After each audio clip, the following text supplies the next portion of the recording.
Gary, final game of the season here at Steel Park. Difficult.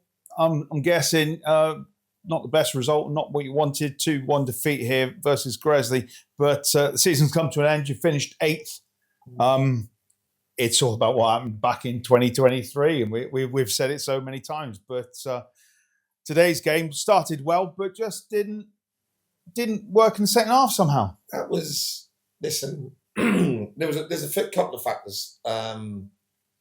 Obviously, today was a little bit of a throwback to 2023. We had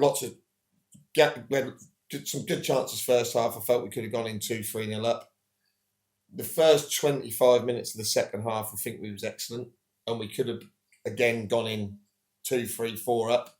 Like same chance we had against Calcio. Against Calcio, we put them away, and I've made a few changes and changed things, which I might not have done if that was the first game of the season, if you know what I mean. I wanted to get Kyle on the pitch. I thought he'd done last week, and I wanted to get Greg on the pitch. But we were so on top at that point, you know, I might not have made him in a different game. I've pulled Ryan out the back four. I don't often change a back four in games.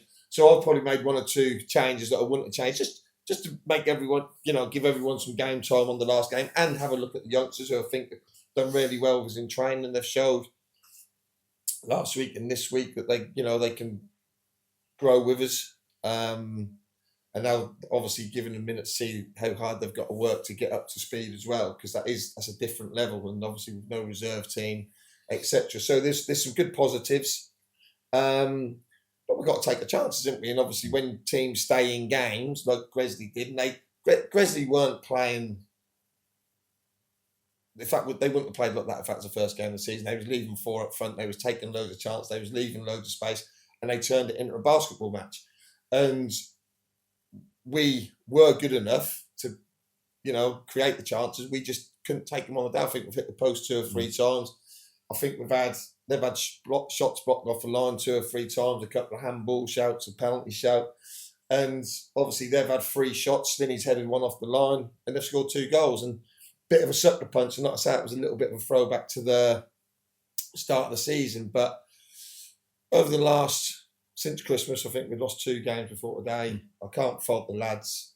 We've been running on empty for a couple of weeks. Obviously, the Thursday, Saturday didn't help us, and we probably just run out of legs, to be fair. But all in all, that's a respectable finish. That's not the finish that we wanted at the start. When we went into the season, we was a little bit more hopeful of where we finished. Obviously, home form and circumstances took over. And I think at Christmas, if someone would have offered us 8th place and finished the season with 700 people here and averaging 550, I think average 550, probably a bit more than that now through the season, I think we could take it. And I just want to thank the supporters, really. This is a chance to thank them. I've thanked them a couple of times this year, but they've been behind us, can't complain. And obviously Corby, they let you know how they feel when things ain't going well. And even when they weren't going really well, I think they could see how disappointed I was and the team was. And I always come and speak to you and try and be honest. I don't sugarcoat stuff and say we was brilliant when we're not, and say we're good when we're bad, because that's just pointless. So I want to thank them, and the turnout today, 705. When that's really a dead rubber against bottom of the league, on not the best day in the world either. That ain't like that's a summer's day, and you know they deserved a bit better today. I think we've let them down today. It'd have been nice to go into the bar and do the presentation night off the back of a win.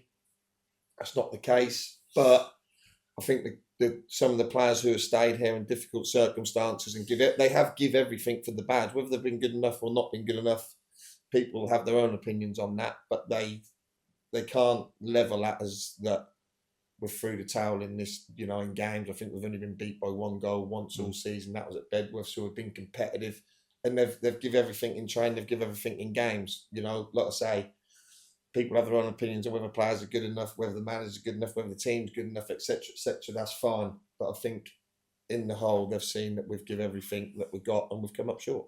Of course, we can't think about next season yet. You've still got to sit down with Stevie, the chairman, and see what's happening there. But you'd like to be here? Yeah, I said it last week. That ain't changed. It's a brilliant club. I think we're only tapped into 50% of the potential, if that, like support wise. I think I said it this time last year, I'm sort of repeating what I said. If we can get it going, you know, like the teams like Spalding have and Harbour have and Anstey been in it right till the end. If we can get ourselves in and around that, I think this would be an unbelievable place to come and manage and come and play. And I think you could get a real. I mean, you've seen it. People who have been coming long enough have seen it, and this club deserves to be at that level. But you know, we've got to have the revenue and the sponsorship and the streams coming in to make that happen, because until then, that's going to be very, very difficult to compete with the top end of this division. And am I confident in myself I can do it? 100%. You know, I've done it many times before. Can this club generate the support to do it? 100%. That's as big as anything at Step 4. Obviously, your extreme, like Howe Zone and things, they're really, really well supported. But at the minute, Step 4 clubs in our division, we're by far and away the best. Obviously, Worcester will come in next year. They'll be really well supported if they're up there. But this club deserve a minimum Step 3 / Step 2 football club.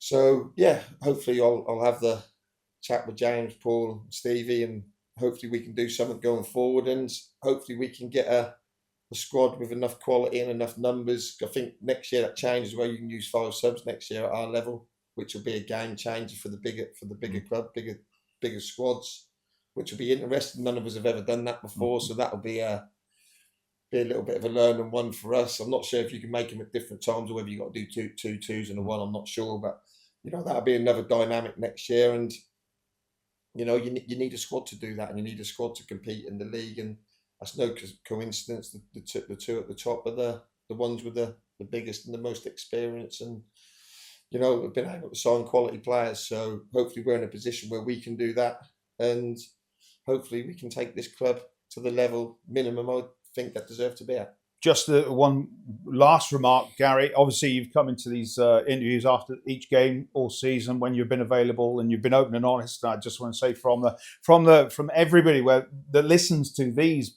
podcasts and broadcasts and the video that Michael does, thanks very much for your open and honesty. You know, it's well appreciated, and obviously it's a way that the fans can get involved and hear your opinion on the game. So thank you very much. Yeah, likewise. Thank you guys coming down to training and giving us the platform to be able to get our football club out there. And you know, I think when I come last year, I think to the Hinckley game, the first game in January, I think there was like 398 or 404 here.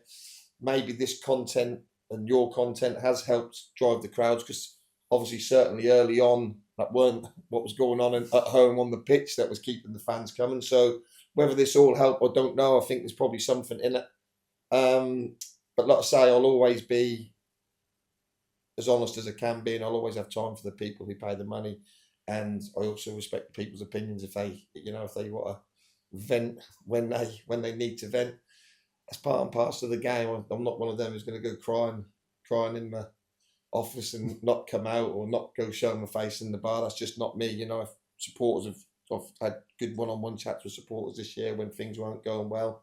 And like I say, I think if you're open and honest, they can't ask for no more than that. They can have an opinion on whether you're good enough or your players are good enough. But if you're upfront and honest with people, I think that's a good start. Gary, appreciate it. We'll see you in the new Steel Bar very soon indeed for the presentations. Brilliant. Thank you.